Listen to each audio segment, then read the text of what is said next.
So that's at the top.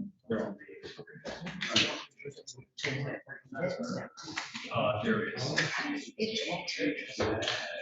Yeah, they might, we'll make some copies. We're live on everybody.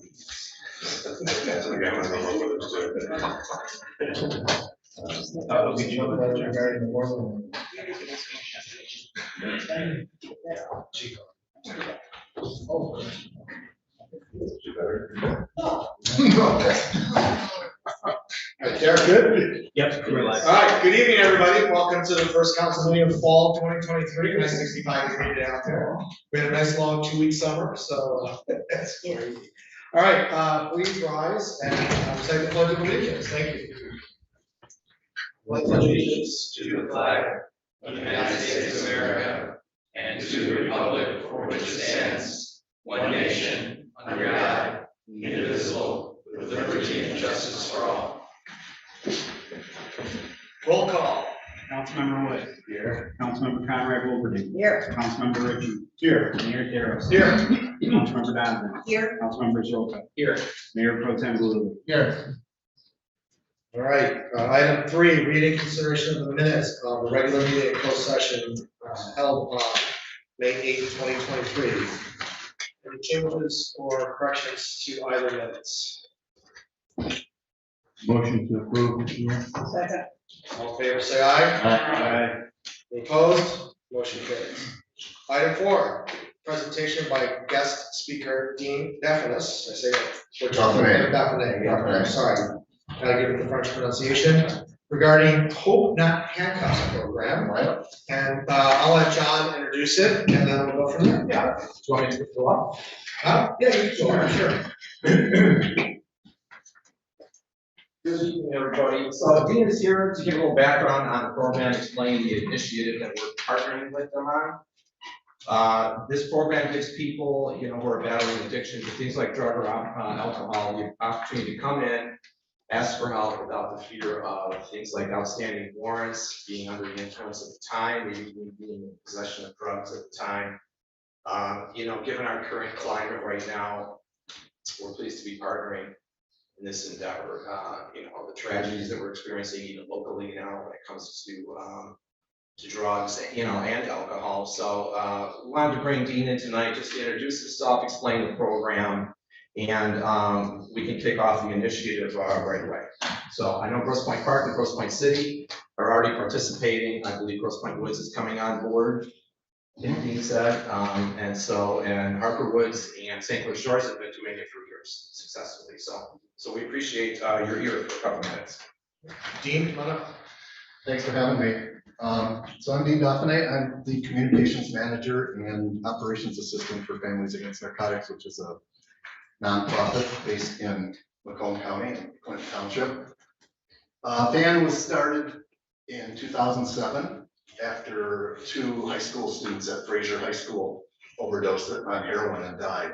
A bunch of family and community members got together and wanted to do something. This is even before we knew that we had an opioid crisis going on. Community wanted to do something to make people aware of what was happening and try to change things. So they got together in a church basement. Families Against Narcotics was born, and here we are almost 16 years later, and we have now 20 chapters across the state of Michigan, from downriver to all the way up Chippewa County and the Upper Peninsula. So Hope Not Handcuffs was started in February of 2017, so 10 years after FAN was started. And the reason we started it was we wanted to give people a safe option to seek help for their drug or alcohol addiction.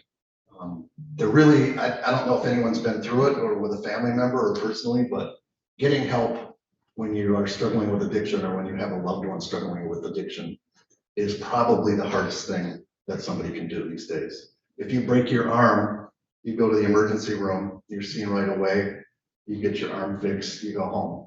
If you struggle with addiction or really any other mental illness, you go to the ER and you sit and you wait for a social worker, and you may wait 10 to 12 hours to see a social worker, maybe longer. And after that, they will try to get you placed into treatment, but they don't do a very good job of it. It's very difficult.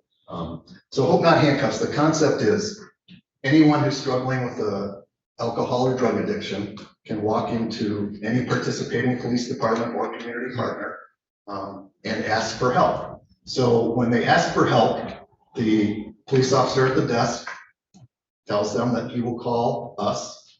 He picks up the phone, calls our call center, and we dispatch what we call a volunteer angel to the police department. The angel goes to the police department, meets the person who's looking for help, sits with them, offers support, and calls our call center and works with them to get them placed into treatment. We strive to get people placed into treatment the same day. We are very oftentimes successful, if not the same day. Usually the longest is 2 days.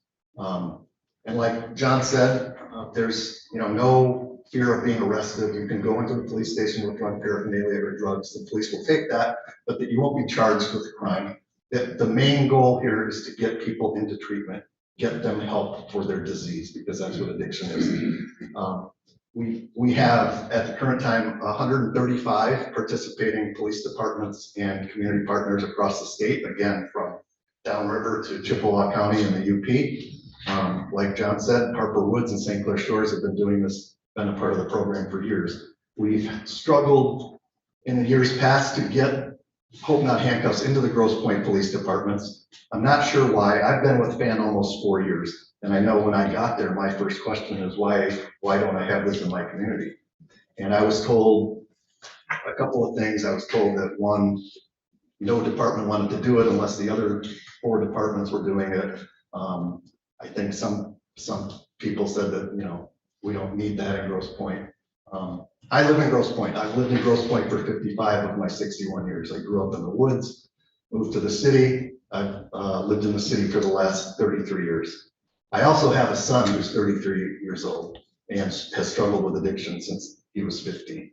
It goes off and on with the addiction. Started when he was 15, suffered from depression. There was a suicide attempt. He survived. Then he started self-medicating with prescription drugs that weren't his. You learn a lot when you have a child who struggles with addiction, but if you have medication in your medicine cabinet and you're not suspecting anything, well, that's fair game for them. He moved on to marijuana, cocaine, eventually started using heroin. I won't go into details, but he did about 5 years ago overdosed on heroin. Thankfully, the Grosse Pointe City Police came and they carried Narcan and they revived him. He got into treatment, ironically, through Hope Not Handcuffs. This is before I worked with Families Against Narcotics. My wife and I had sent him to treatment several times before. It was always like pulling teeth. It's not an easy thing to do between the insurance and just the red tape involved. It's very difficult to get someone placed into treatment. So we actually called Hope Not Handcuffs, and they got him placed the next day, sent him up to Sacred Heart in Baltimore, and he got sober. Unfortunately, he relapsed a little bit about 3 months ago, and he's still struggling right now. But Hope Not Handcuffs is just some place where they can go to a safe place, get help, and not be treated, as a quote unquote drug addict. We treat people with compassion. Thank you. We treat them with compassion. We support them. That works at Families Against Narcotics has been through the addiction issue, either with a loved one or personally. So I worked in publishing for 25 years. When my son started with his addiction, I started a blog. I wanted to get my story out there so that people didn't feel alone. I wanted to share everything. I quit my job to find something to do that I was passionate about.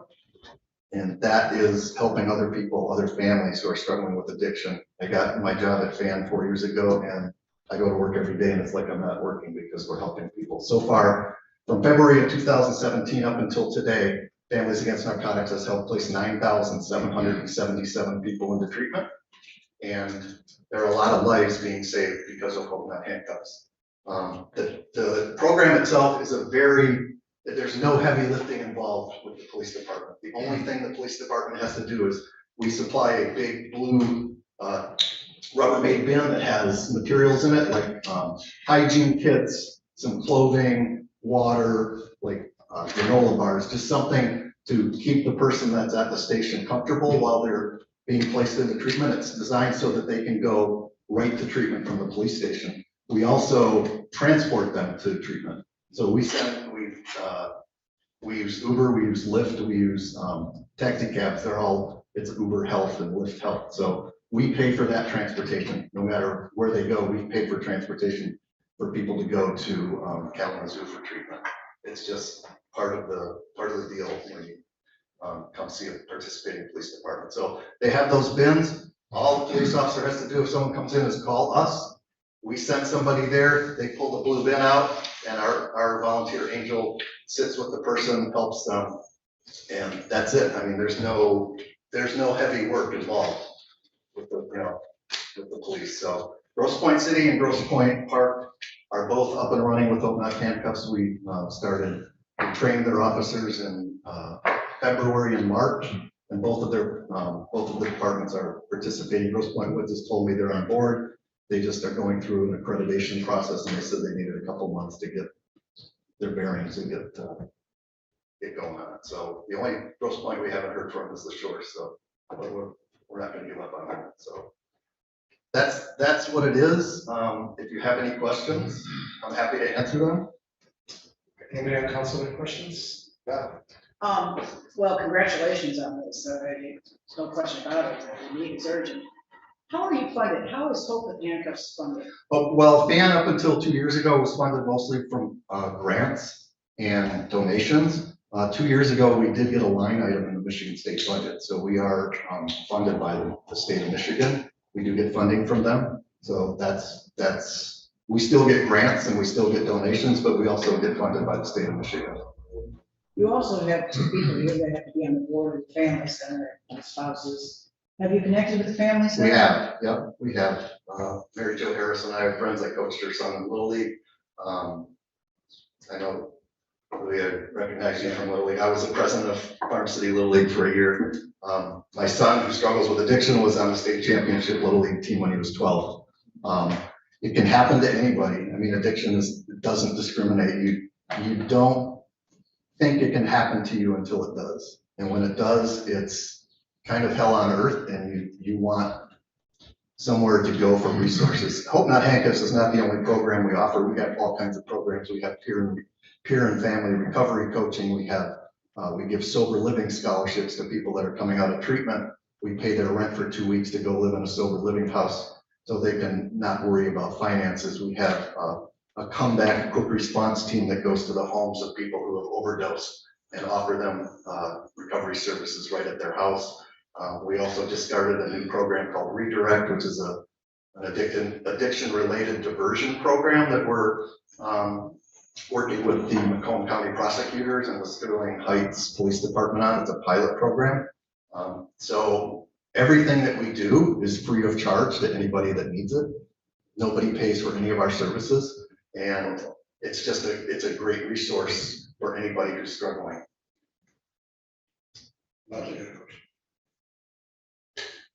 Yes, thank you. You mentioned that you had 20 or so Chapters? cities or chapters doing Yeah. the program. I'm wondering about marketing, getting the word out, advertising, that kind of thing. What are the other communities doing to let residents know? Well, this? Yeah, typically when we launch, I don't know if we had articles in the Grosse Pointe News a couple of times in the last couple of months about the Grosse Pointe City and the park launching Hope Not Handcuffs. Typically what we do is we'll do a press release, we'll send it out to media. We also usually have a press conference where we invite the media and the community to attend and have people speak, police chief and people from our organization. We have not done that yet with the city and the park, mainly because the city chief, Chief Elkhorn, went right after we decided to do this and we got the approval from the council. He went off to Quantico for special training, and he was there for, I think he's been there for like 3 months or 2.5 months. So he gets back this week, and what we're planning on doing is arranging like a group press conference. If you choose to, participate in this program, I'm envisioning maybe having a press conference with multiple growth points in a central location to get the word out. Well, maybe our communications committee here could add some extra value, but I'm thinking in terms of, long-term awareness strategy, and perhaps we could have a logo and a little description and a hyperlink on our website somewhere. We have on our webpage, we list all of the participating departments in Michigan. They're listed by county. So that's another place that people can go. But yeah, we can do anything you'd like to do. We can partner with you in any way. We can put a link.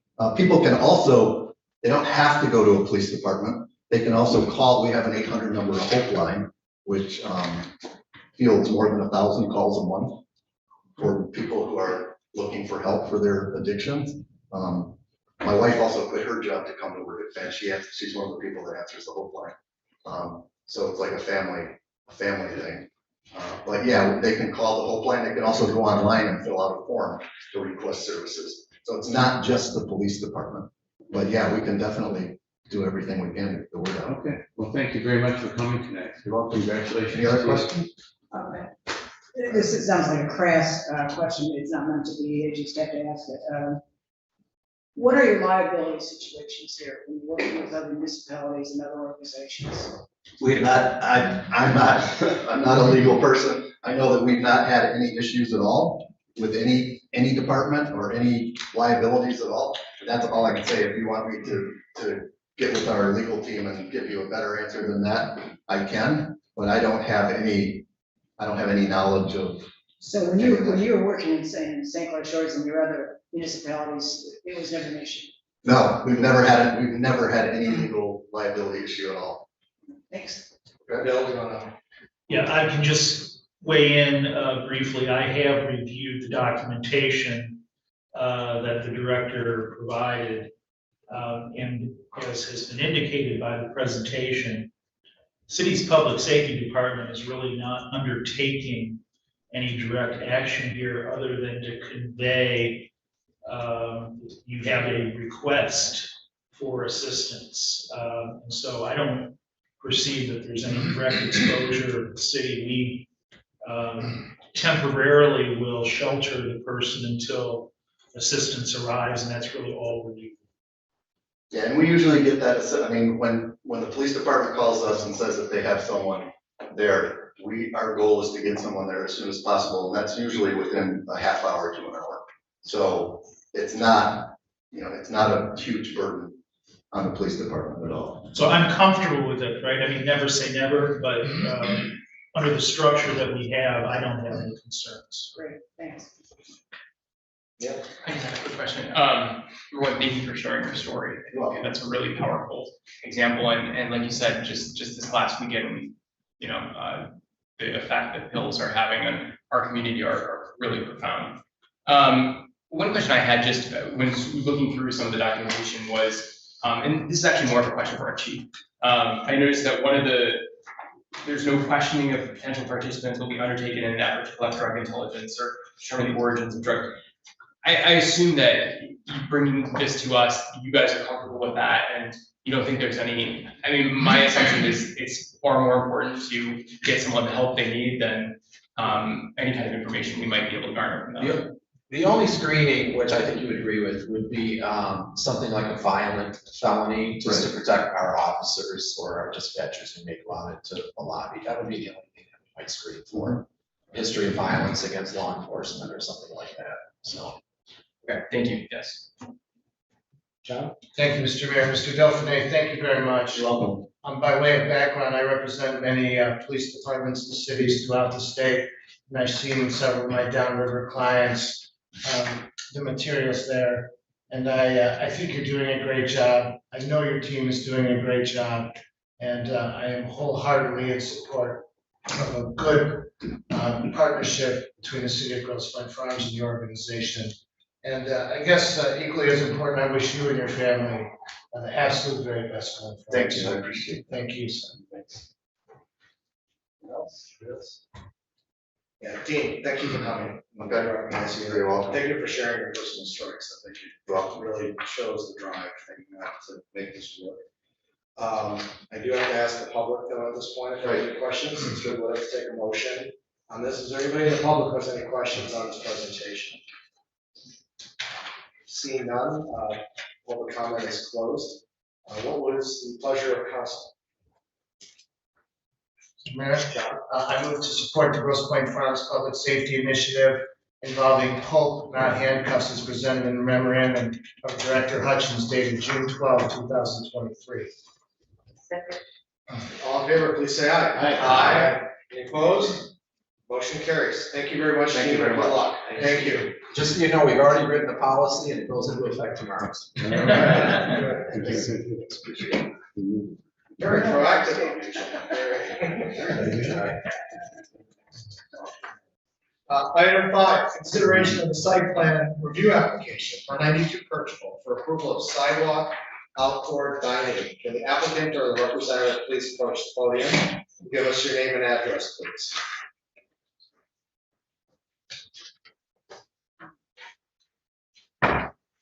Hello, everyone. I'm Lindsay Hatton, and the address is 92 Kirchhoff.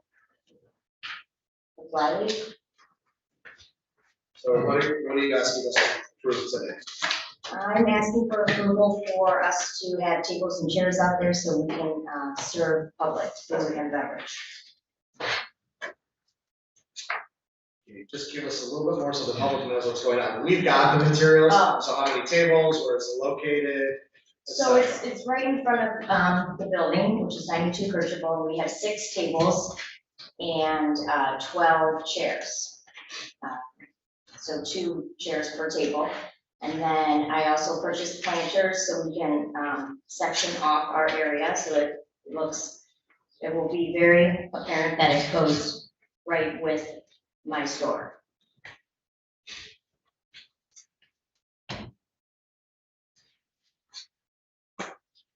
Okay. Mr. Mayor? Yes, I was gonna say, Consuela's got questions, yeah, let's just go to questions. No We got to expand a little bit here, okay? Yes, ma'am. So, I think all of us are excited about your opening when that happens. But as we're understanding, this business is that you will be serving some liquor, correct? Correct, All right, and you will be serving it inside as well? correct, All right, and you're gonna be selling books? correct. Okay. So All sorts of things. libations and literature. Yes. And so then, when you have that construct, what are the hours that you want to use for outside, and what are the hours that you anticipate having that service available inside? And are you planning to have a rooftop facility as well, that you would be serving alcohol? Yes, we do have a rooftop that has a bar up there as well. Yeah, we're currently working with Terry Brennan and Shane. I know you're a little bit involved. I've seen a lot of emails going back and forth. Fire department. So with that, but right now we're just waiting on our inspections for that area. And so for the front area is what we learned a couple months ago that we needed a separate permit to have our tables and chairs out there to serve food and beverage as well. So we open at 8 a.m. Tuesday through Thursday, and so it works. And then we close at 10, and then Friday and Saturday evening we are open until we open at 8 a.m. again, but then we're open until midnight. We don't necessarily need to be outside until in the front till midnight. I'm not exactly sure what the rules are for like the rest of the restaurants that are on the hill in the district, like for nighttime. Is it a city? It's a ordinance for 11 or 11:30, and I don't even know if that goes for outside in front as well. Yeah, I think Lux goes till midnight. It's really dependent on our approval here. If Okay. I recall correctly as well, that the upstairs bar area was approved as part of the site plan addition on administrative review of the whole ingress, egress, how the bar was set up, hours, et cetera. So I think that was approved here. talk to you about the awning later upstairs, but anyways, just asking that. Any other questions on the tables up front, Beth? No, well, I guess it's an obvious question. When do you anticipate opening up the store? We're hoping to open right after 4th of July. So fingers crossed, all inspections go well. And you have a liquor license already? I do, yes. Thank you. No other questions? Left? Hi, Lindsay, did you happen to read the McKenna report? Some of it, Did you note that they were talking about pedestrian pathway? yes, the 5 feet. If I can paraphrase, there seems to be their concern is that the planters may encroach on that pathway. Are you able then to assure us that you will be able to have the barriers and the cables all lined up so that there will be a continuous 5-foot pathway? Yes, That would be kind of important Yes. for everybody we going have, we have all forward. the measurements and we will out there, their planners, our tables, our chairs, our measuring tapes, and we make sure that. And then I guess just getting back to what Beth was talking about in terms of hours, the hours of operation are listed here. For example, Saturday until midnight and Sunday until 6, but midnight is going to be dark. So what kind of illumination are you planning on having, if any? I was planning on just having a little battery or solar power lamp. Have you seen the little Yes. touch lamps? Just something very simple like that. Right on the tables Yes. themselves? Okay. Yes. And I mentioned that also because McKenna says, I'm sorry, I'll get to it here. They just make a recommendation that exterior lights will be included on the platform. The types and locations should be called out and demonstrate to the city's satisfaction that the lights will not be hazardous to drivers. Are you okay with that condition? Yes. All right, that's all I have. Ms. Cotton, thank you for your investment in our beautiful Hill District. I appreciate your attaching a certificate of liability insurance naming the city of Grosse Pointe Farms as an insured with some good policy limits together with another policy. Makes me feel more comfortable. Thank you and very good luck to you and your team. Thank you. Yes. I just wanted to add, I'm very excited about this new business. A lot of residents are very excited, and I think the plan is beautiful. The seating is beautiful. Thank you. Thank you. Yes.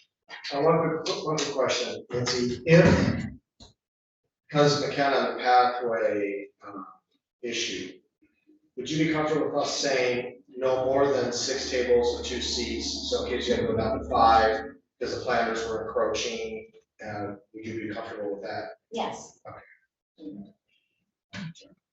All right, no more questions? Anybody in the public want to comment on this item? Seeing no comments in the public, public comments closed. What is the pleasure of council? Mr. Put Wood. it up as soon as you can. We have to vote first, Pat, hold on.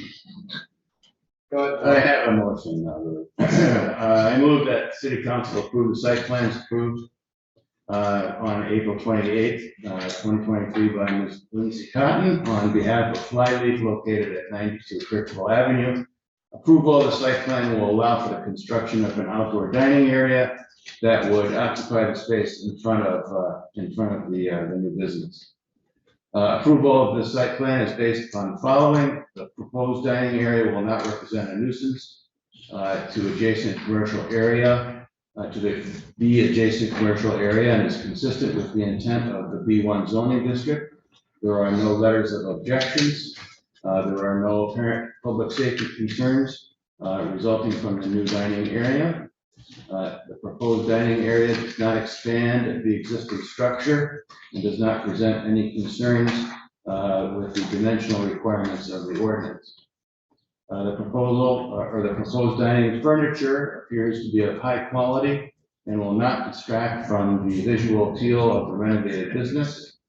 The new dining area does not affect vehicle traffic flow or demand additional government resources or additional vehicle parking.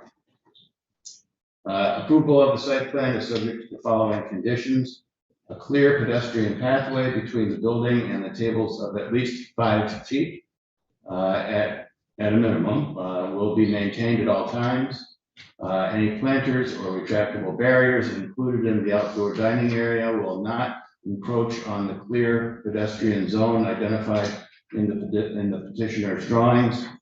If exterior lights will be included on the platform, the types and locations should be called out and demonstrate to the city's satisfaction that the lights will not be a distraction to drivers. The proposed hours of operations called out in the petitioner's application will apply, and no additional exterior building signage is allowed unless approved by city staff. That's my motion, and you, On the amount of no more than 6. okay. Derek, did you get that? No more than 6. No more, no more than 6. Valid motion, Mr. Burgess? Yes. All right, do I have a second? Second. All in favor, say aye. Aye. Any opposed? Motion carries. Good luck. Thank you. Mr. Honorable Mayor, I have one question I just noted. Sure. You anticipate opening in July, Mhm. and I noted that the shipping status for the furniture outdoor is August 21st through September 3rd. So will you have temporary seating? No, we have everything already. Oh, okay. Yeah, I Very think good. we must have come early. Okay, One very good good. thing that came early. No, Yes. yeah, we have all the tables and we have all the chairs. And we have all the planters, so we're ready. Thank you. Awesome. All Thank right, you. good luck, Lindsay. Thank you. Thanks.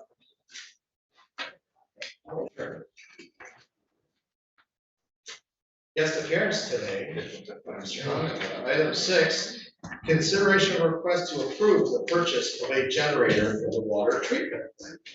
Mr. Hunt. Good afternoon.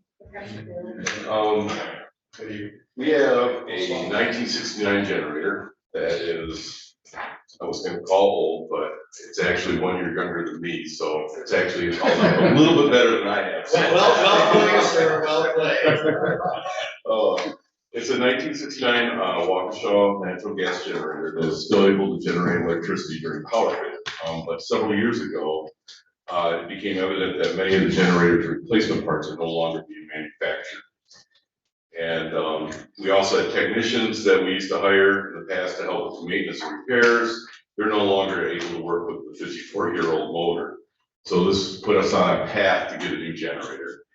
And the new generator will be housed at the back of the water filtration plant in a sound dampening enclosure. The enclosure has a sound rating of 76 decibels at 25 feet. And in comparison, this is quieter than the 80 decibel rating that we have in the generator enclosure at Kirby Road Pump Station. The new generator will allow us to produce 8 million gallons of water a day while being completely off the electrical grid. The infrastructure for the generator, including the transfer switch, has already been installed. The delivery time for the generator is at least 52 weeks out. So we got a long wait. And during that wait time, we're gonna work on installing a new cement pad, including conduit and electrical and gas connections that the generator is gonna be housed back in the plant. The quote was provided using our Sourcewell cooperative purchasing account. I'm seeking a council's approval to purchase a 550 kilowatt natural gas generator, including the sound dampening enclosure, according to the GPF WTP Sourcewell company's proposal, for a total cost of $390,400. Well, that generator served us well It did. during the great blackout of 2003 or 4, whenever it was. Yeah, it was 2003. It We ran did for not 3 days have, we straight. were the only community that did not have a boil advisory. I remember We it were well. walking door to door with our council and employees and leaving notes at people's doors saying it's okay to use your water because our water facility stayed up and running during that entire time. So it has served us well, but time for a change. I think. Sure has. Any questions on this item? It's gonna last another 52 weeks. Well, we won't get it for 52 weeks, but yeah, I hope it's gonna last us another 50 years, to be honest with you, but yeah, I'm at least hoping to get 30 to 40 years. So this one The that's. current one. Oh, yeah, the current one, yes, it's running fine. I don't anticipate any problems, but we do have, emergency hookups available if we need to rent a generator. Hamsters on a flywheel? Yeah, a hamster on a flywheel, like It's it's. like the city council job. We have to get on that. The hard part is with the water plant, we have to keep pumps moving 24/7 in order to keep pressure. So when there's electrical failure, you need a generator to kick in right away. So we test it every week. Hopefully, if it ever does fail, they'll fail during our testing procedures. And then we can do what we need to do to get a generator at the plant. But so far, it's running fine. Any other questions, Mr. Howard? I just had a question. You mentioned 8 million gallons a day. How does that compare to our normal usage? Well, usually our highest maximum days on average is about 5 MGD. So, yeah, we would be able to do, a good hot summer day, we would be able to provide enough water for the. And both that communities. includes our customer, yeah. Yeah, yeah. Any other questions? Yes, Bob? Maybe for Shane and for Tim and Scott, we apparently, according to the front page here, we currently budgeted for 650, but this is 390. How do we get such a savings? Well, what happened is, when I was getting prices for the generator, it was quoted to be right around $500,000-$600,000. And then when we went into the Sourcewell, cooperative purchasing account, there was one available for 390, so it was just a lot lower than what we anticipated. Good for you. Yeah, so. Thank you. Cost cutting, love it. Anything else? Council? Anybody in the public have any questions? All right, seeing none, public comment is closed. Do I have a motion to approve the purchase of the generator for the water treatment plant at a cost of approximately $390,400? All right, all in favor, say aye. Aye. Any opposed? Motion carries. All right, don't move anywhere. Item number 7, consideration of request to award to Vidigari Contractors the 2023 water main replacement project. Fire away. All right, well, this year, the 2023 water main replacement project will consist of replacing several sections of water main that have seen numerous water main breaks over the last decade. The first section to be replaced includes a 6-inch diameter water main on Colonial Court. This will also include replacing a 6-inch tie-in that goes between Colonial Court and Lexington. Finally, the second section will be the segment of water main on Mack Avenue between Colonial Court. And then finally, the last section of water main to be replaced this year is a small section on Hamilton Court that also provides water for Kirby Road Elementary School. All these sections of 6-inch water diameter water main will be replaced with 8-inch high-density polyethylene water main, which is a lot more stronger, a lot more resilient, and it doesn't corrode. The method that we'll be using for the water main replacement is pipe bursting, which we have used in prior water main replacement projects. The main advantages of pipe bursting is that it minimizes water service disruptions and restoration costs. The project will be an extension of the 2020-2022 water main replacement program contract with Vidigari Contractors Incorporated.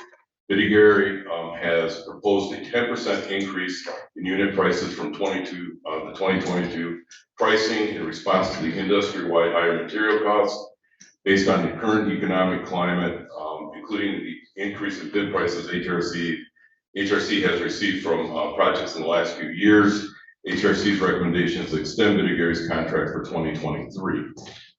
So I'm seeking council approval to award Vidigari Contractors Incorporated for the 2023 water main replacement project as recommended by HRC for the amount of $867,532 plus a 10% contingency of $87,000, including engineering of $77,000 for a total cost not to exceed $1,031,532. Any questions from council? All right, any questions from the public on this item? No, public comment is closed. Do I have a motion to approve the award to Vidigari Contractors for the 2023 water replacement for a total cost not to exceed $1,031,532, which includes engineering and contingency. I'll make that motion, Willie. Support, Mr. Mayor. All right, all in favor, please say aye. Aye. Any opposed? All right, good to see you, Scott. Thank you. Thank Good to see you. Visit us more often. Good job, Scott. Don't visit more often. Yeah, but you've had a good month so far. I don't want to hear. About it. Yeah. Been a good one. Yeah. Courtesy of no. Mother Nature. All right, item number 8, consideration to approve year-end budget amendments for fiscal year ending 2023. Mr. Rowland, is this you? This is me. Fire away, sir. Thank you. So these are going to be year-end budget adjustments based on where we project we'll end at June 30th. We have just a couple slides. I'll be up here in a second.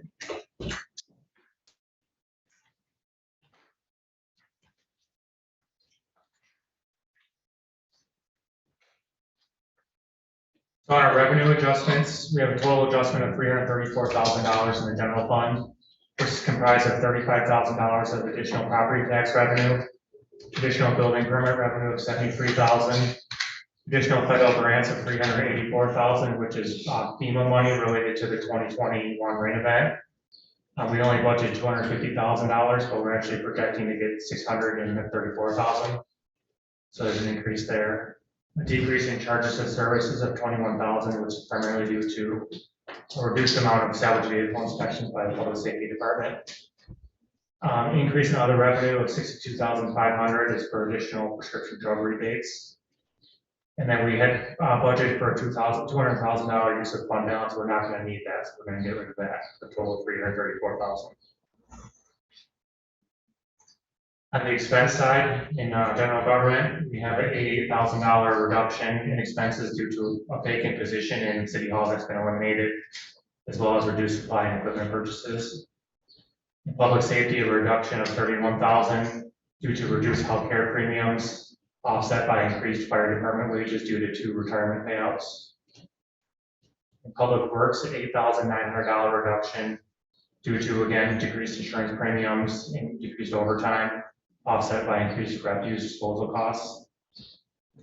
In Parks and Rec, a $42,000 increase due to harbor maintenance for painting the 100 dock, as well as emergency repairs to the steel capping that broke on the dock there. In other functions, we have a $255,000 increase. So this is surplus funds that we're allocating. We're going to allocate $300,000 to go towards pension costs, $100,000 to public safety, and $200,000 to the general employees. That's offset by a reduction in liability insurance costs to bring it down to $255 adjustment. Go ahead. Jim, can I stop you for a minute? Yep. Just because some of these are big numbers. Yep. So maybe we could break it down a little bit. On the general government expenditure, 88,400, you said it was because of a position was eliminated. What position was that? So we had a treasury clerk position downstairs in the treasurer's office that's been vacant for about 2 years. We had a promotion to the deputy treasurer position. We eliminated the vacant as a clerk position downstairs. Okay, thanks. And then on the other functions, you know, 255,500. Can you just give us some of those functions? So other functions is kind of the general costs that aren't allocated elsewhere in the budget. So that's where primarily that category is our pension and OPEB costs.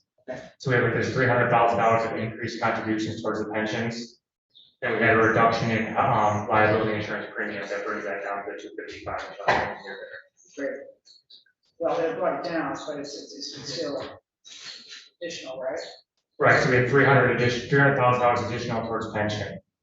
That, because we had extra funds available, we're not getting there. So we're looking at the majority of that is from pension?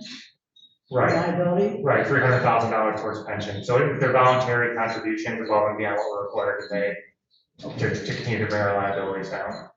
Okay, thanks. Is it OPEB and pensions? Or is it? So we already had budget 200,000 additional to OPEB, so this is strictly for pension, to go towards public safety and general pension.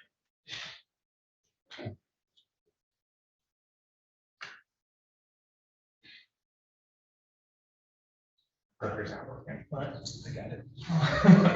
I want to go back. Okay, go ahead, next one.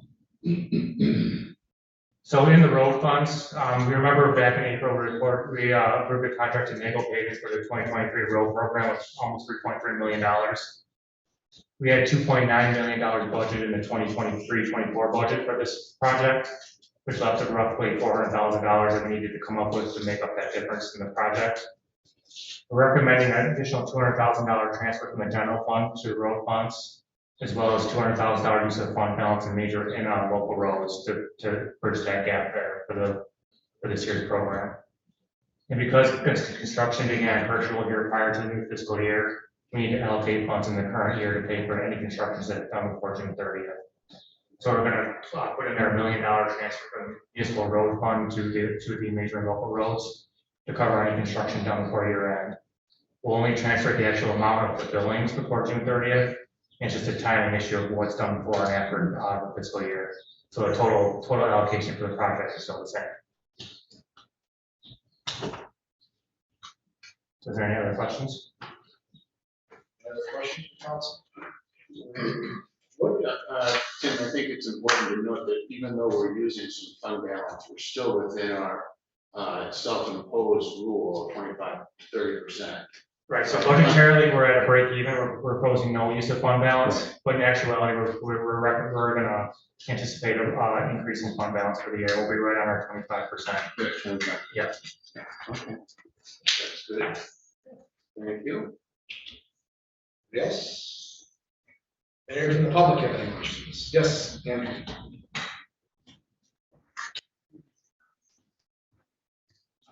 Andrew from 306 Fisher. You mentioned we got some FEMA money. The city spent a lot of money on hauling trash here, most of it was from our house, unfortunately. So how have we kind of recouped what we spent on all that?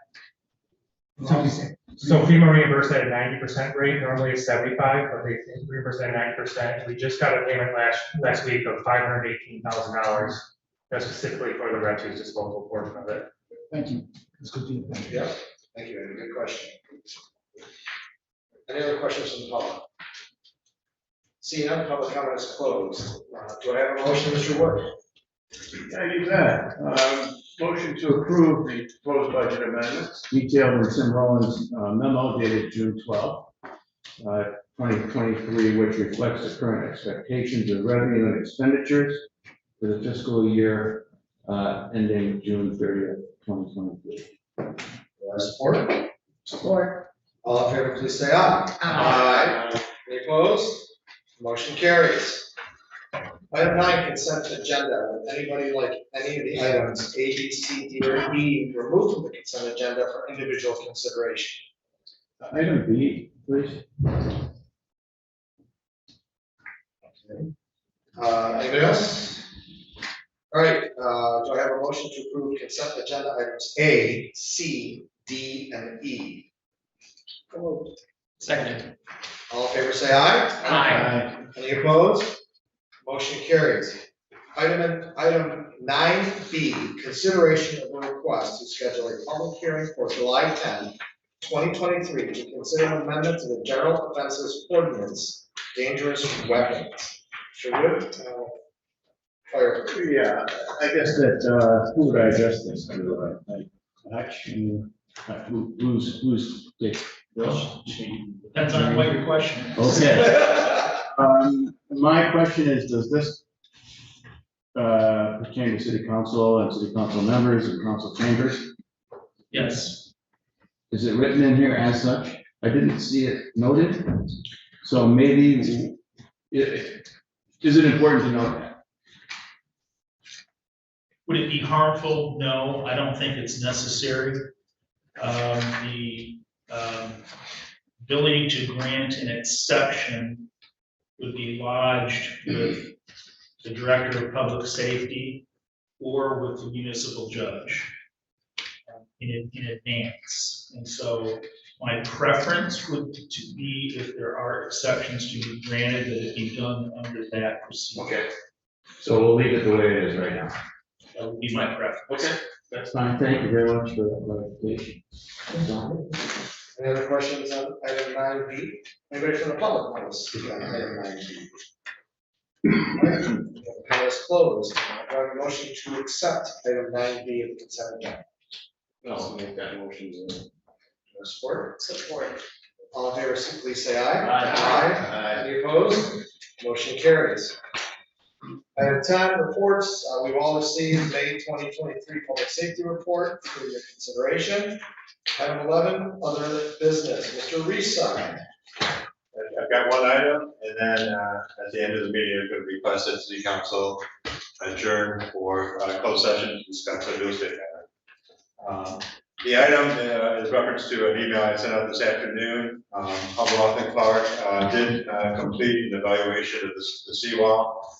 As you recall, last year, we were allocated, $750,000, I believe it was, and emergency funding for repairs of the seawall, through the Michigan Economic Development Corporation. And, we awarded that contract last year to Artie's, Construction, who, really has done a very good job. The repairs are substantial, they're repairs that, would last, many years if we don't do any additional work, in those areas. I'm pleased to report, as council is aware, the Michigan Economic Development Corporation has awarded another $1.2 million for the 2023 construction season. HRC has completed their survey of the area and has identified additional 22 locations where emergency work is warranted. Last year, we were able to complete about 13, and this is within the boundaries of Grosse Pointe Farms and Grosse Pointe Shores. This year's program is pretty evenly split between the farms and the shores, where last year's program, I think, was a little bit more heavily weighted to the farms. We have received the actual grant agreement with the Corps, and that's been reviewed by our city attorney.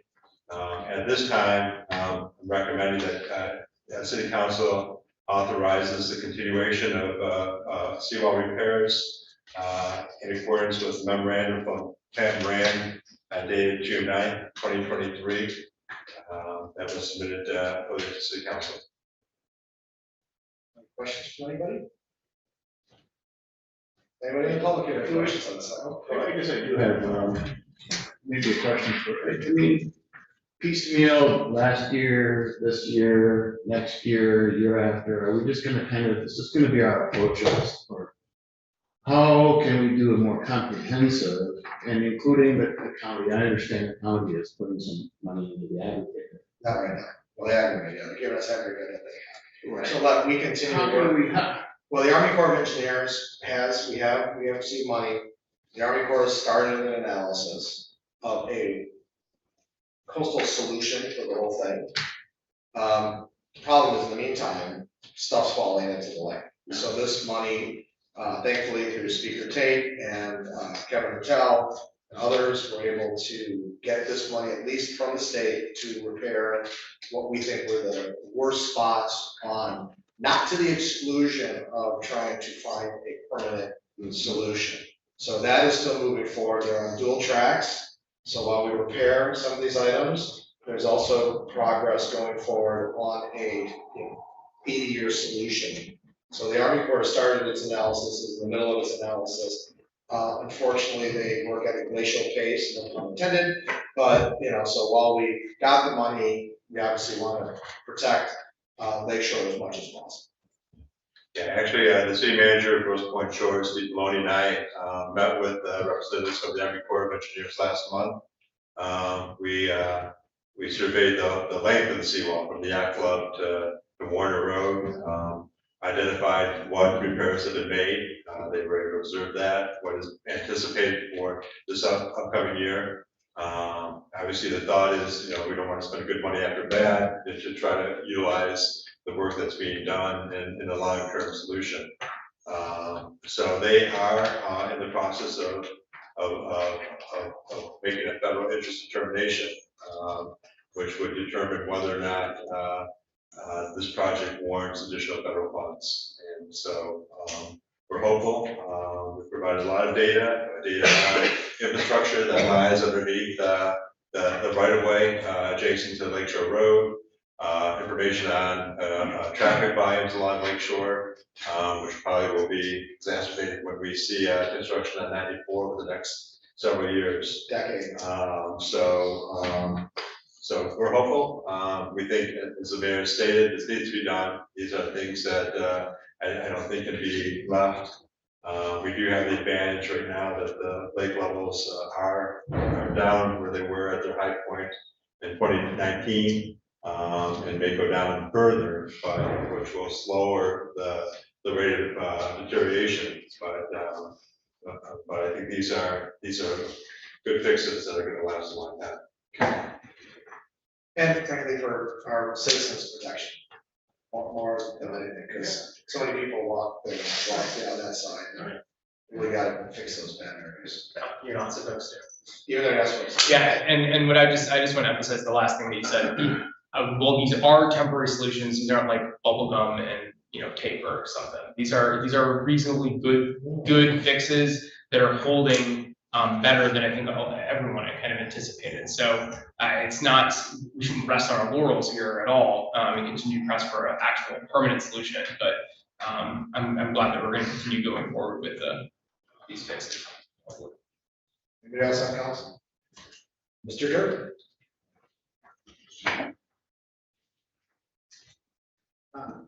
Andy from 306 Fisher.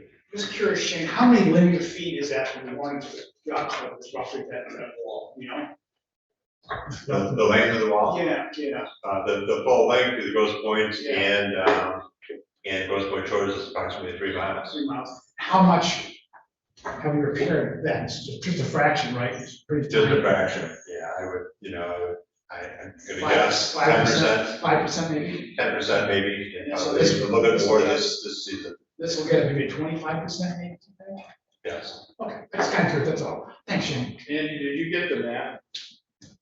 No. Yeah, we'll get you a copy. That's fine. We should send I'm you just a kind of map. curious, just. Yeah, it's a very good defined map, showing all the segments and the areas that they're gonna do and the lengths of each individual repair spot. It's a good map. I don't have your email address, so I can't send it. I'll get it to you. Anybody else on this topic? All right, public comment is closed. What is the pleasure of council? She wants us to approve, not go forward with the same contractor to utilize the $1.2 million for further repairs to the wall. So So moved. Do I have a second? Second. We're all in favor, say aye. Aye. Oh, we're getting summer head. Right. Any opposed? No, all right, thank you, thanks Shane for that. Any other business? I had one more. Hold on, everybody, oh my God, that's, I'm talking about for him. Shane, any other business? No, you're done. All right, back, go. Well, our communications committee met last week, and we put together with the administration what I think is it's involved my co-chair, is Councilman Troca. And I think we put together with the council members, the communication members, I think we put together a very good crisis communication plan. And part of that plan means that council will have to be briefed on some of the different avenues they should take with the communication channel meaning who to have as the person that's going to be speaking for all of us, rather than all of us speaking for ourselves when there is a crisis or a situation, so there's less confusion. So that will be upcoming when we get the plan to. We had, Neil and I had a really good discussion with the committee members, and we thought it was essential. Shane, thank you for that. And Derek, thank you very much for participating with it as well as you. Thank you, appreciate it. Of course, in our public service directors and everything else, how can we do it without them, Both Andy and Hutch did a wonderful job. Along that line, before you share us, if you don't have Nixle, the papers aren't here, so we'll listen to this hopefully, is you need to sign up for this communication product. It is very helpful to get emergency or very timely reports of what's going on in our community. So if you have not signed up, sign up for it both as email and as a text information source from the city.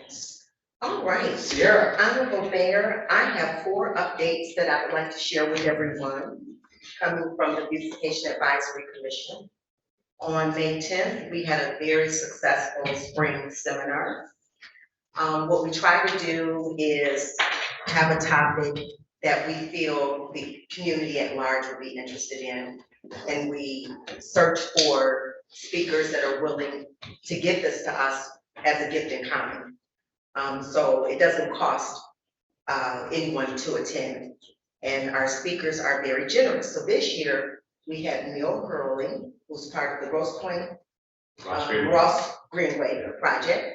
And she owns a landscape company called The Southern Gardener, and you have to check it out because her work is fabulous. And she did a wonderful presentation on residential landscape gardening. It was very well attended, lab. You know, we'd have like 20 to 30 people, and 110, I believe, registered. And you can expect at least 50%, 40%, and that's what we had. And I want to give a special kudos to Derek and the intern, Carolyn Parker. They did an outstanding design for our promotional materials. It was widely distributed, and I'm just very grateful, Derek, for all that you do to really back us and support us, and then as liaison to keep Shane in the loop, so thank you for that. Also, we are coming up on our summer sorrel, and for the first time, again, Shane made this recommendation when I brought it to him. He says, well, why don't we invite all the committee members, all the committees, and the volunteers? So this year, we're hosting the summer sorrel. Soiree. I'm thinking of sorority. Thank you. Soiree. Soiree. Soiree. So that's tomorrow. Derek, what's the time? Is it 7 or 6? 6:30. None of the above, 6:30. Okay, 6:30. Medium. So I hope you all can join us for some libations and appetizers prepared by Derek again. And another big thing we did recently, we took on a project of a detailed review of our landscape beds. And when you do this walkthrough, it is incredible of how many landscape beds we have. Probably about 80. And where we plant flowers, that's about 51 beds. And that is a lot of flowers that we're planting. So this review, and I prepared a PowerPoint presentation to go with it. We looked at the conditions of the soil, we measured all of the beds, and we did this with the Department of Public Works. We did a review of our previous annual flower performance. We identified best beds for annual flowers, best beds for perennial plants only, best beds that would be suitable for mulch only, and last, identifying beds requiring either a complete renovation or enhancement. I want to give kudos to DPW employee Tony DeWalls for his expertise on the project, supported by all the administrators. And I want to give kudos to the rest of the BAC team and to DPW for doing a superior job in planting the flowers timely and beautifully. Last, we are in the process of opening up the nominations for our awards. And this year, we undertook a review of the nominations, qualifications and standards, because we needed to raise the bar. And what worked yesterday was great, but as things change, let me give you an example. Lots of people are letting weeds be a part of their natural landscape, making it a natural part of their landscape. So we needed to raise the bar when we looked at some of the houses that won last year. Another thing, a lot of people are converting their lawns to ground cover. So we had to include that word, verbiage, ground cover. So I am very pleased with all the things that we're doing, and I cannot say this enough.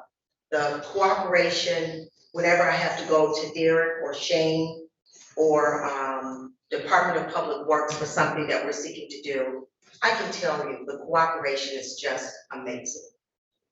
Everyone is always so willing to say, how can we do better and how can we build upon what we do know works, and when we have to change something, everyone's willing to take a look at that. So Derek, again, thank you. Shane, I can't thank you enough. Thank you. Great report. Anybody else have any other business today? Mr. Mayor, we had a family center presentation, and Hutch had his entire team with public safety, including the K-9. And it was just outstanding. It really was. It was, you know, we had a member of our community come before us some months ago, where she had a home invasion. And there's an investigation going on with that. She suggested, you know, is there any way that we can have the community together and talk about some different ways to be more preventative, or what we should be aware of? So Hutch jumped right on it. And he, along with his team, gave an outstanding presentation at the War Memorial.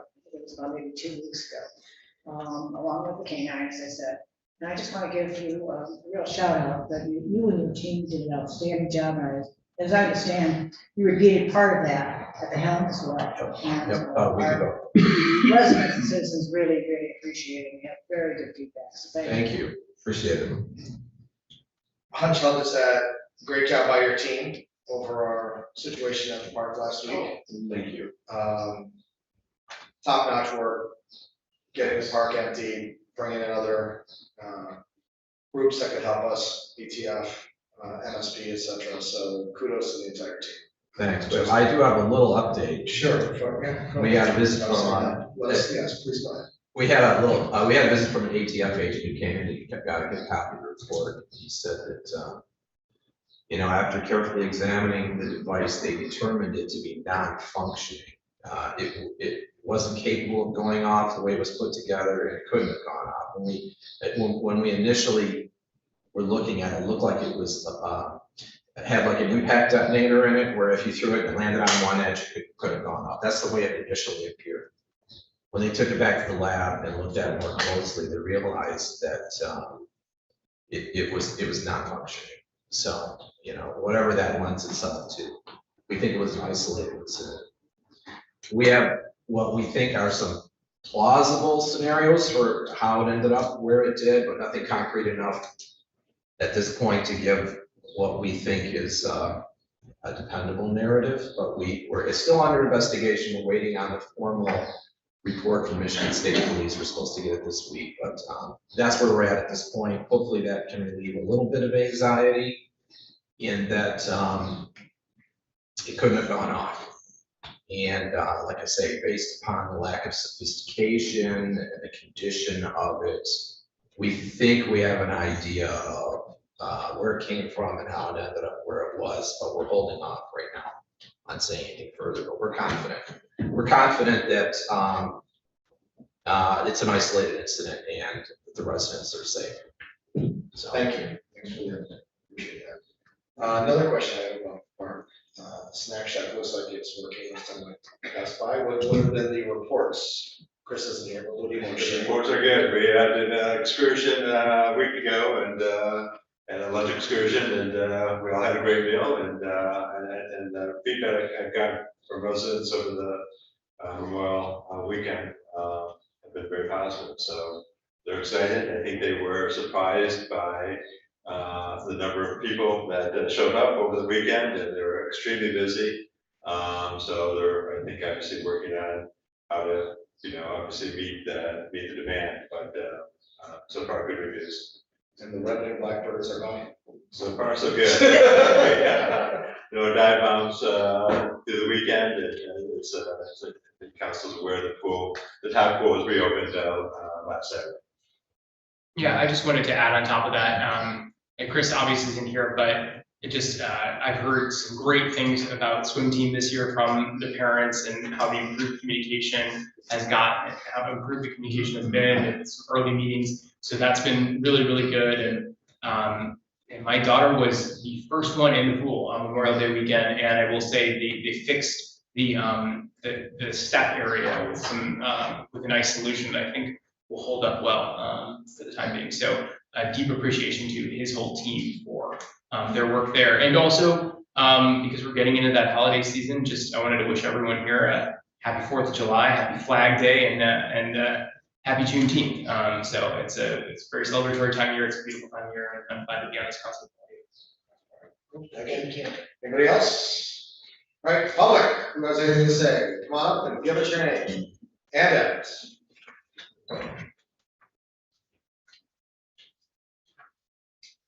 My name is Sue Scheibe. I live in the park, 1004 Audubon.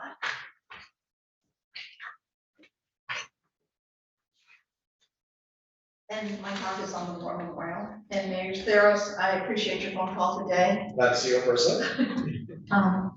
Although aware of both the ballroom and the Les Brays monument construction at the Grosse Pointe War Memorial, until the May 25th dedication ceremony, I was truly unaware of the immense scope of either one. Before placement of the 50-foot wide, this is really 25-foot high, 35-foot deep Les Brays monument obstructed the historic house, terrace, and lawn views. The Grosse Pointe War Memorial was the only Grosse Pointe mansion that was free to everyone with an unimpeded Lake St. Clair vista. In my 70+ years, I've never come across any place like it anywhere else, anywhere I've traveled.